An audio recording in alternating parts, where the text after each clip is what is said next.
What is up, guys? Welcome to Boomer Base. Today we are here for another anime review with the new season of Baki coming out to Netflix today. I thought I would do a video to revisit Baki and kind of just go through the different sagas, so to speak, or the seasons, but they're into different sagas. So we're going to start with Baki that came out in 2018 on Netflix for the sort of it's called Most Evil Death Row Convicts saga, where essentially 5 of the world's most violent and brutal death row inmates escape to basically head to Japan and try and find defeat, as no one could defeat them before. So a bit of background for the Baki part is prior to watching Baki, I had never really watched much martial arts fighting anime. Like, I enjoyed my shonens like Dragon Ball Z and things like that, and I'd watched a fair bit of Hajime no Ippo, and I really enjoyed that.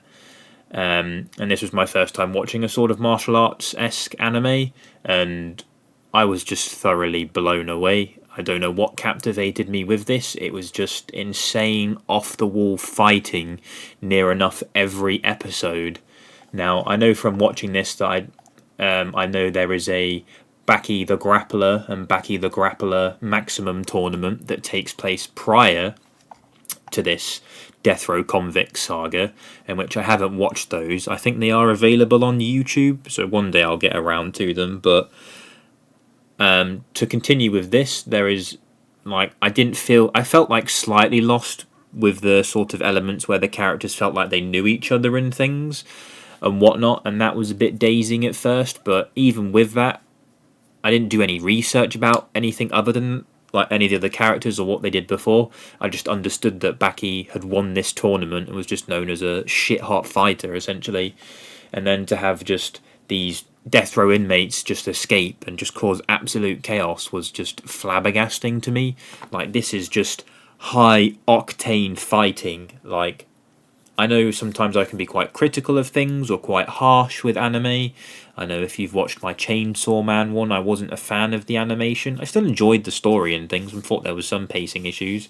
But with this, like, I actually really enjoy the animation style for some reason. It's not one I'm normally accustomed to for liking, at least, but I just randomly really enjoy the style for this. Like, it's just, 12-pack fucking absolute madhouse machine, fighting men just pummeling each other, which I know kind of sounds a bit, off the wall to talk about, but it's just insane. Like, all the villains that escape, Dorian, an absolute old man numbnut that essentially was just insane at Chinese Kempo, and he was the first like Western man to obtain the Kaioh title. I don't really know how to pronounce it. Like, he's just insane, and he appears again in one of the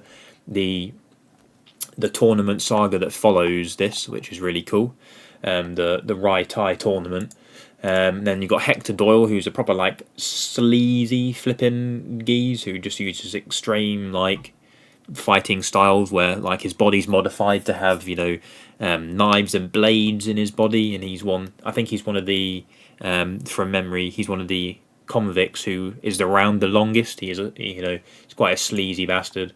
Same with Sikorsky. He's a Russian person, and he just had insane grip strength, which I know doesn't sound too amazing, but it was, that man was hanging off things with his like fingers. He climbed out of a giant ass silo to escape. It was nuts. Like, he was like I'm fairly sure it was something to do with, I think it was either taekwondo or some form of wrestling as well. I think maybe, I can't remember what he was like super famous for, but he was still insane, and he had so many cool fights throughout the series with like Baki, with Jack, and then with Biscuit and Yujiro. Like, there were some real cool things that came up with him, which was just really cool. Spec was another one of the death row inmates. He was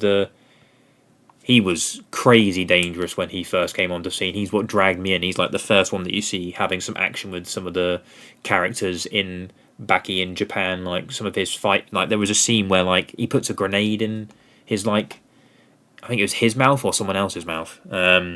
and it just like I think it was his mouth. It explodes in his mouth, and it was just like I was like, holy fucking shit! Like what?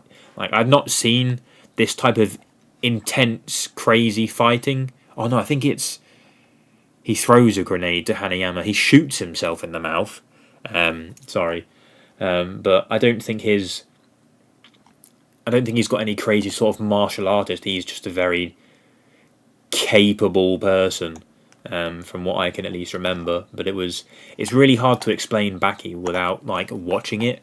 There's one thing I do know that the creator of the manga is he's very into all his different fighting styles, and he does try to make it as realistic and to the point of the different fighting techniques and styles. Like he does a lot of research and things. How far-fetched the actual fighting is in the show and manga, I don't particularly know too much. I think it's like overemphasized in things, but it is just insanely fun to watch. Like the last Death or Inmate, he's crazy for making like a vacuum with his hands and his palms, and has this weird like crazy like poison weird like hand and things that does stuff. Where he like slaps you and it like rips off your skin, and it's just honestly like I'm just getting gassed thinking about it. Like Baki was intense. Like it's a 25 or so episode series for this first bit, and Baki's just really fucking cool. Even in his first episode, he comes off as just being this shit hot character.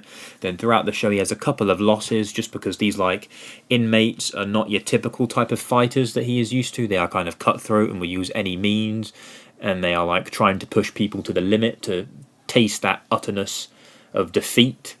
Hanayama is probably my second or third favourite character. He's just really cool. He's essentially just Asian kingpin. He's built like an absolute shit house, has a cool ass fucking dragon on his back. Like he's insane, honestly. Then there's Doppo Orochi. He's like a bald man with an eye patch, part of the Shinsenkai, biggest like fighting like club essentially in Japan. He's absolutely cool. Like I love him. You have the Sea Master Retsu, who's just this like 4,000 year insane martial arts fighter. He's really fucking cool.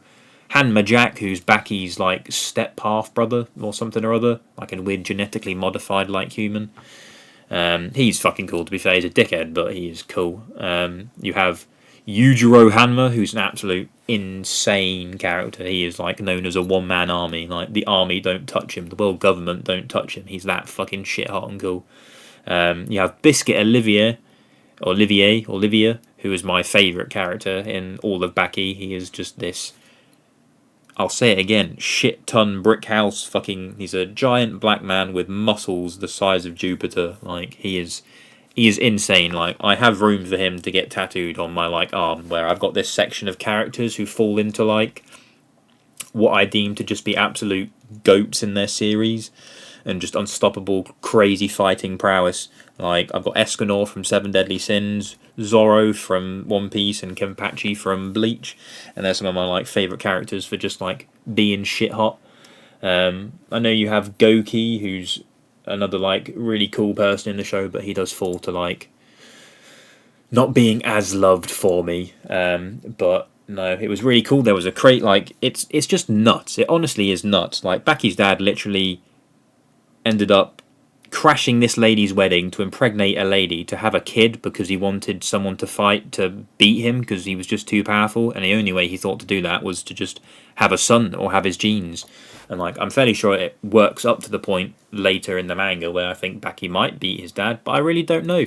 It's what I'm excited for. Like the season itself has numerous fights of just all these types of characters that I've named, and many others where they are just interacting with the convicts. Like you'll have the convicts maybe beat one up, then another guy come back and beat them up, and then you have like just some random sort of cider characters that you'll know from, I think, Baki the Grappler and things. There's a dude with a sword, Mitube, I think his name is, or Mitube. And then you've got Doppo Orochi's son who appears a little bit and things like that. You've got this crazy like American wrestler person. You meet like Muhammad Ali, I think, to the second to last episode, where he reflects on meeting Yujiro for the first time, and his son Muhammad Ali Jr. is in the Right Eye tournament, which is really cool. But I'll touch upon that in that specific video, so to speak. This is more just to talk about Baki, even though I've just been gassing it up, really. I've not done much else other than just say I think it's really fucking cool. Like, it gets some hate, and I can understand why some people might take things very literally. You know, some of it's very unrealistic and things. Some of the animation looks a bit odd and whatnot, and I can fully appreciate those and understand it. But for me, for some reason, when I watch it, it just goes all out the window. When I'm watching Baki, I know I can turn my brain off and I'm about to get insert however many episodes of just crazy fighting, and that's just what I'm so here for it. Like, it's for some reason it like the new season tends to come out when I'm like not very well or something, which is also really cool. And like, I'm happy in the one instance that I know that Baki is quite popular, I think, for the manga side, and I'm happy that it's got physical like anime for it. Like, it helps people get into it. You know, some people might watch the anime and decide to then read the manga. That just gets it more fueled. Like, I know it has a similar-ish art style to Kengen Ashura, but like, I've become such a fan of like sports anime, and I would consider this sports anime. I don't know if everyone would, but to me this is sports anime, purely with all the fighting, and this just adds an element of just incredibleness to the sports anime genre for me. The intro and outros are really cool. It's just crazy rock music, which is really cool. There's like a theme tune or an OST that plays a lot, which I'm all here for. It's still being used up to like the newer season that's come out today and things. As I mentioned, I'm personally a big fan of this sort of like 3D CGI thing. I got like, it took a little bit of getting used to in the first couple episodes when I first watched it, but I just warmed up to it more, which I really liked, and I've not gone back. It's always someone really, it's something that I appreciate and like now. Like, the story's nothing crazy, you know, it's just 5 convicts escape, they go to Japan, they basically want to fight a bunch of people to lose and taste defeat, and it's just, you know, crazy fights between over masculinated men. You know, we're talking about like, you know, like 24-pack looking dudes, giant ass muscles, giant like Superman-esque physique, or they make Superman look small essentially. You know, I think it does a very good job of being something that someone can come into for the first time, but also does a lot for people that watched the previous seasons, which is really cool. Like, the dub isn't half bad as well. Like, I enjoyed watching the dub as well. I've watched it in sub and dub, and like, I enjoy the dub for it. By all means, it's nothing crazy, but it's still enjoyable. Like, I wouldn't even know what to say what my personal favourite fight is. I did really enjoy Spec versus Hanayama, and I don't want to talk too much about the fights because I think they're just so good to explore for the first time, and like, you sit there and get that same type of what the fuck am I watching, but just really fun. You know, it's testosterone pumping essentially. You know, I do think it gets a lot of hate. It's just, that's like, the sound effects for all the fight scenes are really cool. Yeah, I can't really say much more. It's just something that like I really recommend, and I think people should explore more and give a chance essentially. Like, it's something that I feel some people are sleeping on anime wise. Some people have, but it's something that even when I talk to friends and peers and things about anime, it's something that I still don't hear a lot of people talking about. Or if I say, have you seen Baki? It's really fucking cool. They're like, nope, not seen that, or it might be on their watch list or something. But I just highly encourage people just to give it a go. I think it's really worth its time, especially if you do just like fighting. By all means, if fighting anime and just fighting in general isn't your cup of pennies, by all means, I probably then wouldn't recommend it. But if you just like your generic shonen, if you just like fighting, give it a go. So essentially, if you've made it this far, please let me know if you've watched Baki, whatnot, what are your thoughts. I don't mind to hear things like you didn't like it and things, that's perfectly fine. This platform is just for me to talk about things I enjoy, really, and to have conversations with people that watch my videos. But don't forget to like, comment and subscribe, all that good stuff, and stay tuned for the next Baki episode where we talk about the Right Eye Tournament saga. Toodly pip. Hey, thank you for watching the video. Click the button to keep watching, or click the other video for more videos, and don't forget to subscribe. Thank you!